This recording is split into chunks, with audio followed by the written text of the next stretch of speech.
No one expected that the pen signing a peace agreement would ignite the most dangerous fuse. On a day in December 2025, President Trump walked into the White House press briefing room wearing a rare expression of seriousness and confidence. Without any build-up or consultation, he stunned the world by announcing on camera the United States formally recognizes the state of Palestine. This news struck like an earthquake, shaking not only the Middle East but also tearing apart decades of the deep strategic alliance between the U.S. and Israel. The Israeli Prime Minister immediately cut short all his engagements and flew overnight to Washington by private jet.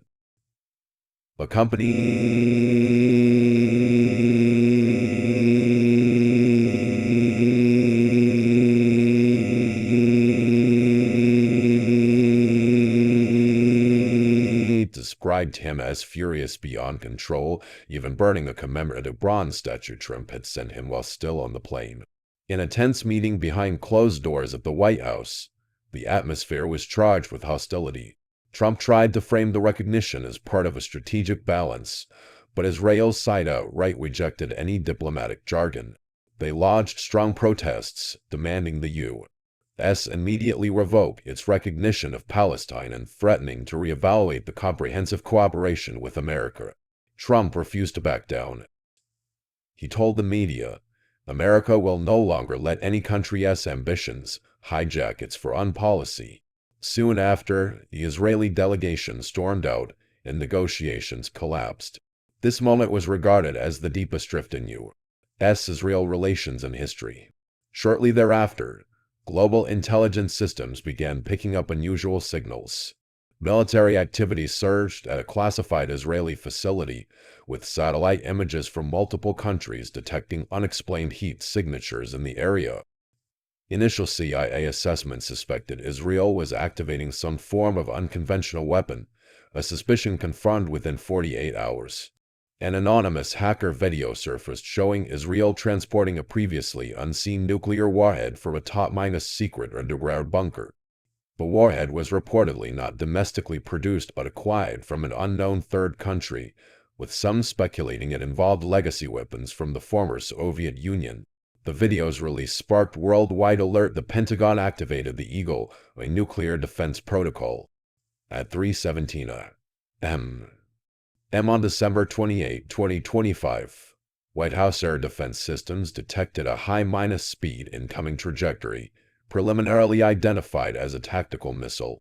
The Air Force immediately launched interceptors, successfully shooting down the missile about 80 kilometers from Washington.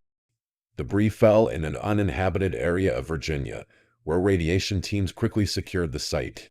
Trump personally addressed the nation, calling it a nuclear provocation against U.S. sovereignty and harshly condemning the former allies' betrayal. Though he did not explicitly name Israel, the world knew exactly who he meant. What shocked the world more was Israel's public response after the missile attack.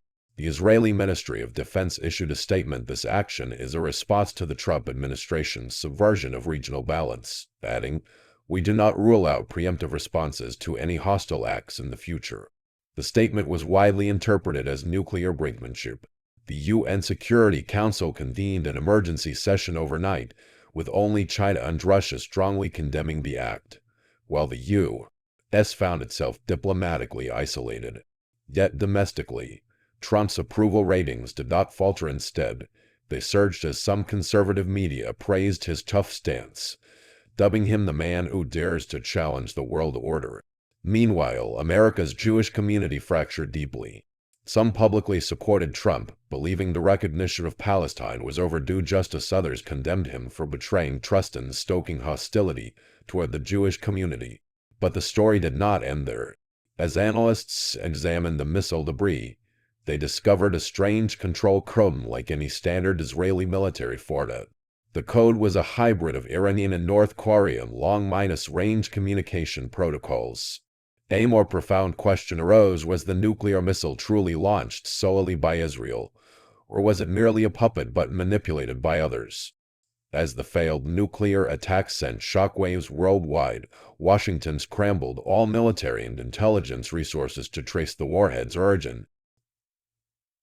Relations between the NSA and Israeli intelligence deteriorated sharply, with data sharing cut off and the U.S. refusing to share technical analysis results from the missile interception.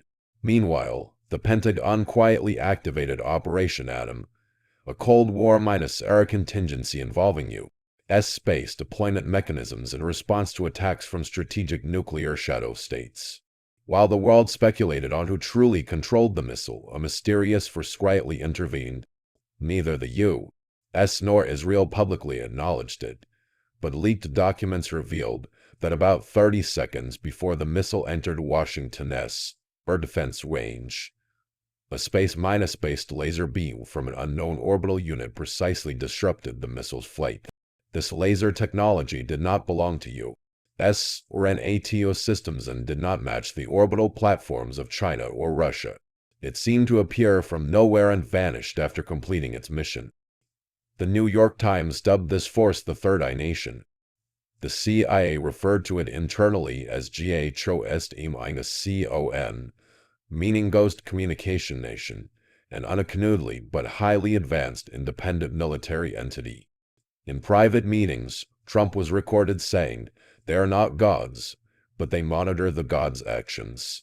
Subsequently, the U.S. National Security Council turned its attention to a country previously off the radar in U.S. nuclear strategy: Turkey. Reports suggested that Turkey had secretly collaborated with former Soviet scientists over the past 3 years to develop a suborbital missile defense system and exchanged equivalent technologies with Israel amid Middle Eastern conflicts. Though evidence was sparse, Turkey warned the U.S. in a confidential UN session, "Misunderstand, and you will not be the only nuclear power." This message was never officially disclosed, but the White House canceled Trump's scheduled visit to Turkey at the end of the year. Israel plunged into severe diplomatic and political isolation after the failed strike. Massive protests erupted at home, accusing the government of recklessly pushing the country to the brink of nuclear war. The Prime Minister gave a nation-wide address denying government authorization for the missile launch, blaming it on a technical malfunction.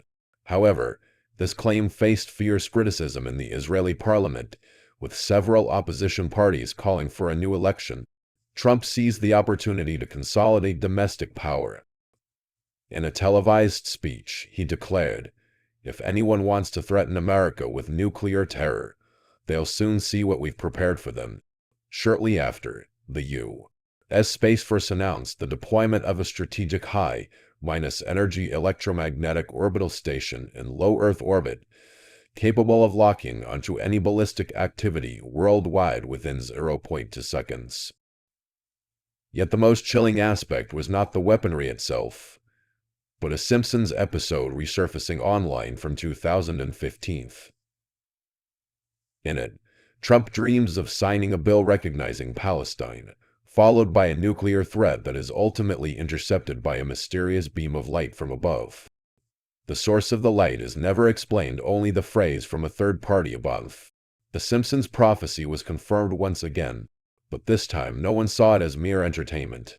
Media outlets wildly debated who truly rules the world, and some claimed the mysterious third party had long been deployed in space, forced to reveal itself prematurely. In the last week of 2025, global public opinion spiraled into collective hysteria. Conspiracy theories, religious interpretations, technological speculations, and alien visit stories spread uncontrollably. The UN Security Council was paralyzed as permanent members argued all night over whether orbital interference constitutes a sovereignty violation. On the final day of the year, standing on the south lawn of the White House, Trump told the cameras, "A statement destined for history. I have pushed the world to the edge of truth. Now it's their turn to decide, do they want to keep watching?" The world hung in balance, held by an invisible third hand as 2026 approached.